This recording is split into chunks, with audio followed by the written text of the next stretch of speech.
Hey everyone, Sparrow Spalding here, and today I'm talking about the lies and the falsehoods that narcissists tell, and especially covert narcissists.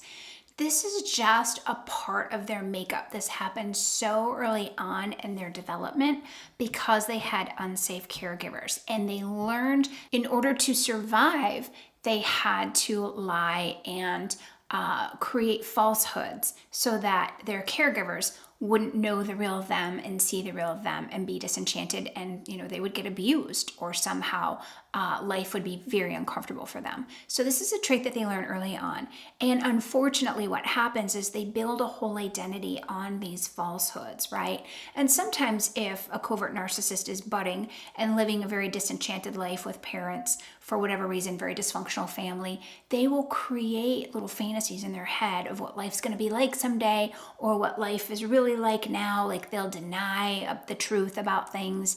And again, that's where they create this false self, right? False reality.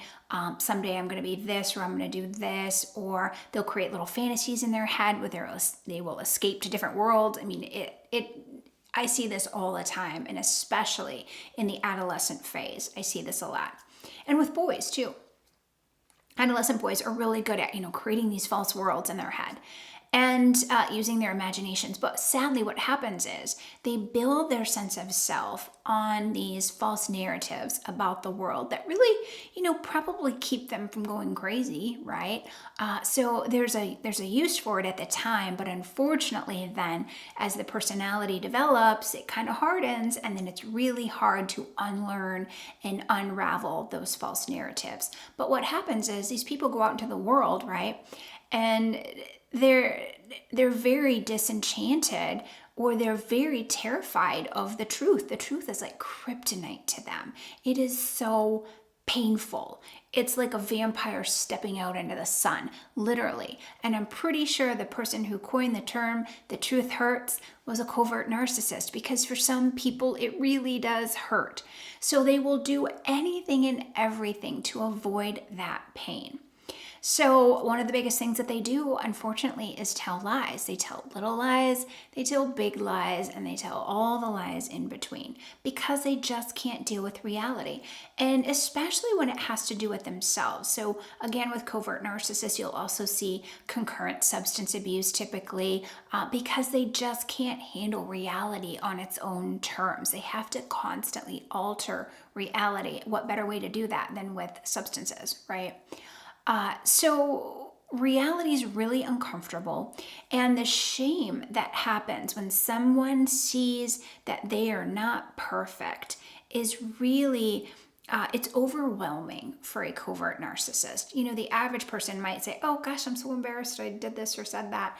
And a covert narcissist, the embarrassment is like times 1,000, and the shame is just so bad and so great that they'll do anything to avoid it, including lying to people that are important or that they care about or love, even to their own children. It's really kind of sad.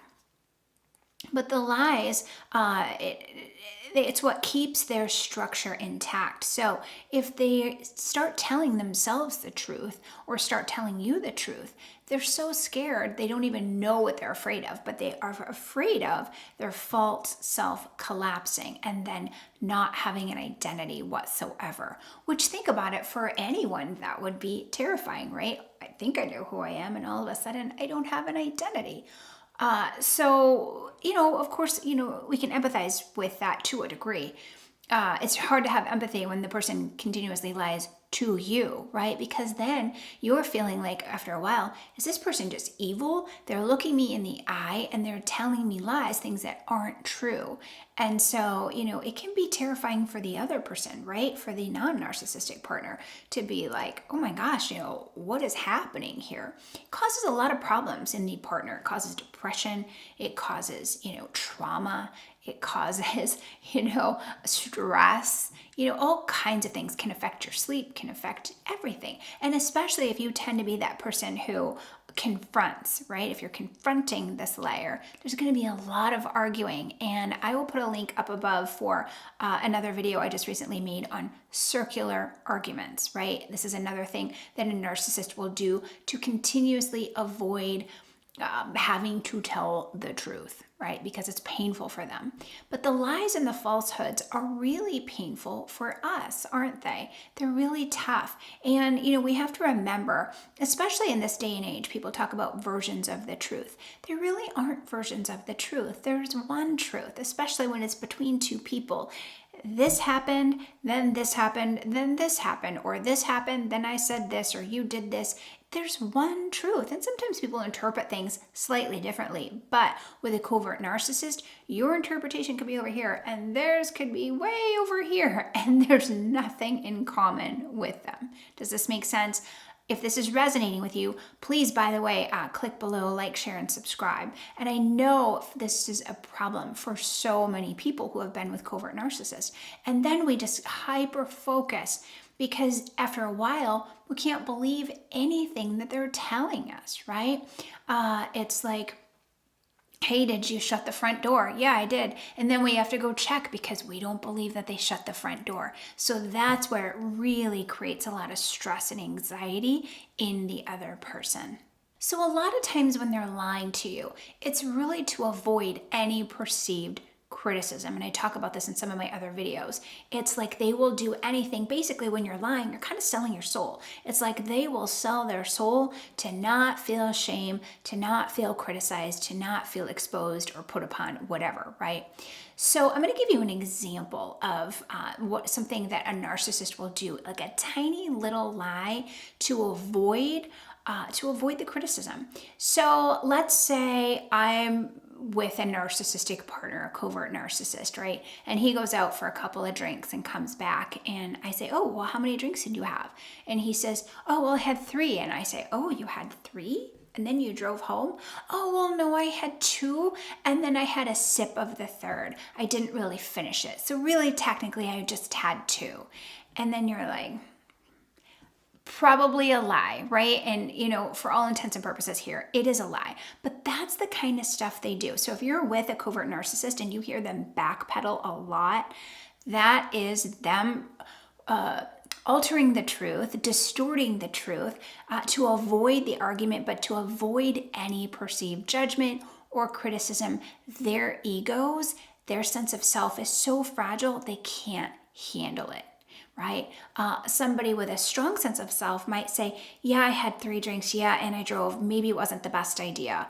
But yeah, I did. And then, they would risk their partner going, oh, that's a really bad idea. You should have called me, blah, blah, blah. I don't like when you drink and drive, blah, blah, blah.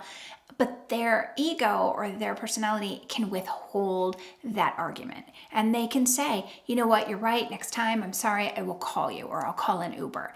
And then, it's relatively settled at that point, right? Hopefully. But with a covert narcissist, that can't happen. So their mind is constantly scheming, which is sad because you can't really have a relationship with someone when you're constantly scheming and trying to figure out how to get them to see you in a certain light because you can't handle it when they see the truth. Okay? Does this make sense? This is second nature to them, so it's very, very hard to break it. If you're in a relationship that you're trying to save, you're probably going to need a lot of therapy for them to even think about, trying to change this. By and large, it's really difficult. And again, like I say in other videos, 80-20 rule, maybe 80% of the time, they're always going to do this. It's so ingrained in their personality. Anyway, guys, if this was helpful, please click below, like, share, and subscribe. As always, hug yourself from me, and we'll see you next time.